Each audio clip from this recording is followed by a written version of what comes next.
You and I, when you are in a condition of janabat, impurity, ceremonial impurity, you and I have no right to touch the Quran because we are bound by a constitution. That constitution tells us that we must be under certain conditions before you touch it. What about the non-Muslim? So he said, now they are not bound by our constitution. The moment they read the kalima, they'll also be bound. Until then, they are free. The man shows sincerity, that is his purity. He wants to know. He says, I want to see your burqa. You can't say, no. You see, a man comes to a shop, you want to buy a car. I said, look, if you want to know about the car, you buy the car first. You buy a car or anything. You say, look, you buy it first and then you find out. No. So I want to know what you're selling. Now, these brothers of ours, mostly from Pakistan and India, they are talking like that. So I said, ask them the question. You see, there are 6 million Copts in Egypt. What translation will you give them? Ask them. What translation? Chinese? Zulu? What are you going to give them? The Arabic Quran. The Lebanese Christian, what translation will you give them? Tell me, ask them, what translation? Our Nabi Kareem sallallahu alaihi wasallam, he wrote those letters to the Emperor of Persia, the Emperor of Constantinople, the King of Egypt, the King of Yemen, and the Nagas of Abyssinia. 5 letters he sent out. Before his demise, 5 letters were sent out. And each and every letter began, Bismillahir Rahmanir Rahim, the first verse of the Quran. In the name of Allah, most gracious, most merciful. And right in the middle of the letter to Heraclius, the Emperor of Constantinople, there's another verse of the Quran. I saw it with my own eyes in the Topkapi Museum in Istanbul. Qul, say, Ya Ahlal Kitab, O people of the book, Ta'alaw, come, ila kalimatin sawa'im baynana wa baynakum, that we come to common terms as between us and you. Allah na'budu illallah, that we worship none but Allah, wa la nushrika bihi shay'an, and that we associate no partners with Him, wa la yattakhidha ba'duna ba'dan arbaban min dunillah, and that we do not take from among ourselves lords and patrons other than Allah. Fa in tawallaw faqulu ashhadu bi anna muslimun, but if they turn back, tell them that we are Muslims. We have submitted our wills to the will of God. 2 verses in 1 letter. And when the messenger went, 1 horse, 1 sahaba, and 1 scroll. He was not told that when you go and give this letter, ask the fellow that whether he made ghusl. So go and tell him to make wudu and come. No, he said give it with all due respect. So this is the example set by our Nabi. He sent out the letters with Allah's kalam. If it was good enough for him, it's good enough for me. If Allah is going to question me, he'll have to question his Rasul. So I'm in good company.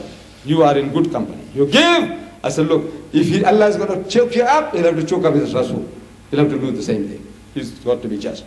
I said, no. This, what you are talking about is that heart, see, your responsiveness. You have a clean heart, only you will get the maximum benefit. Otherwise, even Abu Jahl, he's reading, he's understanding, he's listening, is doing no good for him. See, he's unclean. Now, and how many baths he had.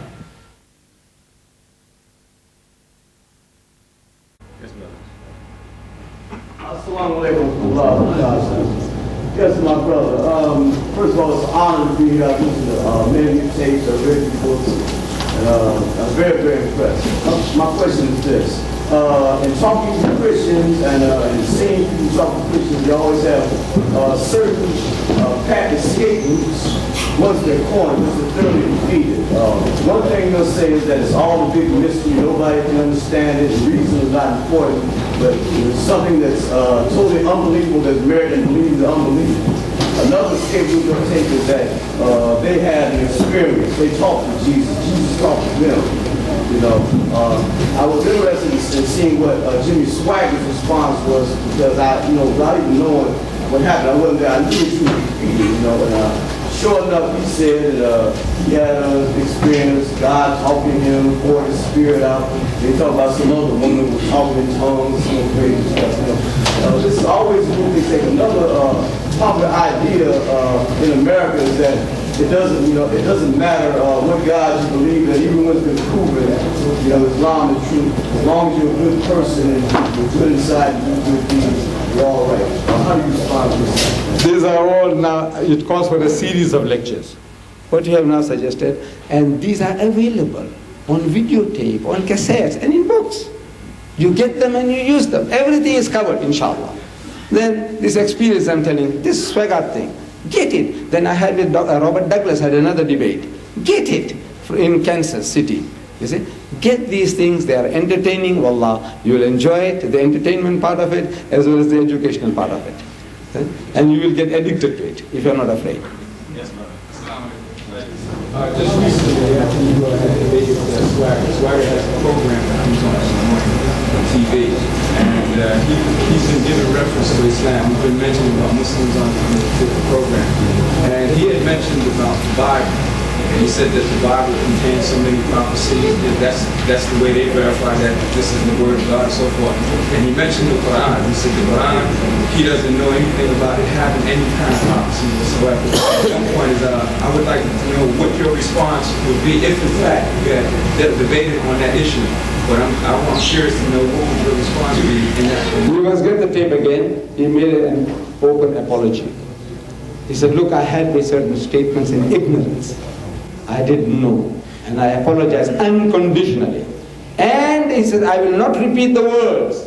Just to tell you, some of you might not have heard. But he said, now you repeated the words, his words. He says, I will not repeat the words. True Islamic spirit. I guess it must have been about 2 years ago now, I made a derogatory statement over television about the Quran. If you were not listening that particular week, I'm never going to tell you what it was. I have a lot of opportunity to meet with the Christians here and discuss with them about Allah. Yes. They say the Bible is wrong and they convince with the arguments they give. Right. But there comes a stage when they say, well, Jesus came up 3 days after that, and they became a dogma in their mind.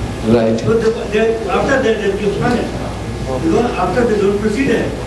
They know that it's all rubbish there, but after that he is the Messiah. Right. And they say people that they wanted there. Right. How to meet that situation? No, all this way you lead him off from there. You see, it's so easy, wallah, it is so easy. If you just know a little bit about his book, you have to master that.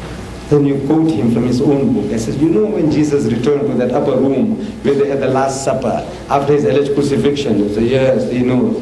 I said, he comes in and wishes his disciples, Shalom Alaikum, in Hebrew, same as Salam Alaikum. I said, his disciples were terrified. Why were they terrified? So his book says they were affrighted because they thought he was a ghost, a spirit, a spook. So I learned to ask, did he look like a spook? They said no. So why should they think the man is a ghost when he doesn't look like a ghost? However, if you know, then I tell them, I say, Jesus tries to prove to them that he's not what they're thinking. So he says, Unzuru ila yadayya wa rijlayya. He says, behold my hands and my feet. Inni ana huwa, that it is I myself. And the same fellow man, damn fools, what are you afraid of me for? So Husuni wanzuru, handle me and see. فَإِنَّ الرُّوحَ لَيْسَ لَهُ لَحْمٌ وَإِزَامٌ. For a spirit has no flesh and bones, as you see we have. Simple, basic English. I'm asking Dr. Robert Douglas, when a man tells you a spirit has no flesh and bone, he said, I want you to tell your audience that in your language, when you say a spirit has no flesh and bones, it means a spirit has flesh and bones. Tell them, and I will accept it. He couldn't, he did. Look, that means you have to master these little things. And inshallah, you do the job. Barakallahu feek, Brother Ahmad Deedat. May Allah subhanahu wa ta'ala bless all of you who spend this time, this wonderful time with us, learning some of our Islamic teaching, inshallah. After we make us, before we make the adhan, inshallah, I'd like to remind you that by next Friday, inshallah, I'll be able to get from the brothers some information about the videotapes for Brother Ahmad Deedat, and we'll make the announcement, inshallah, next Friday, how can you acquire them, the videotapes or the cassettes. By next Friday, inshallah, I'll make the announcement here in this masjid, inshallah.